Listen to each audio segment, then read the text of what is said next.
साह्रै शनि खराब भयो भने केही गर्नै पर्दैन। बिहान सूर्य उदय हुनुभन्दा अगाडि नै पिपलको वृक्षमा जानु, शनिबार मात्रै, अरू बार होइन। थोरै जल लिएर जानु, एउटा बत्ती घिउमा भिजाएर, बत्ती तेलमा भिजाएर लिएर जानु, तोरीको तेलमा अथवा सरस्यूको तेलमा भिजाएर तेल लिएर जानु, दुईटा अगरबत्ती बाल्दिनु, थोरै जल चढाउनु, तिल चढाउनु, परिक्रमा गर्नु, 7 चोटि परिक्रमा गर्नु त्यो पिपलको वृक्षलाई। तर जानु सूर्य उदय हुनुभन्दा अगाडि, सूर्य उदय भए पछाडि होइन, तब मात्रै प्रभाव र महिमा हुन्छ।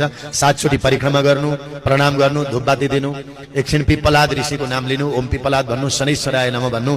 त्यसो गर्नुभयो भने शनिको दशा, शनिको अत्यन्तै भयंकर दशामा पनि तपाईको सुरक्षा हुनेछ। पिपलको वृक्षलाई जल चढाउँदा भन्ने मन्त्र के हो त भन्दा मूलतो ब्रह्म रूपाय मध्यतो विष्णु रूपिणे अग्रतः शिव रूपाय वृक्षराजाय ते नमः आयु प्रजाम धनम धान्यम सौभाग्यम सर्वसम्पदम देहि देव महावृक्ष त्वमाहं शरणं गतः।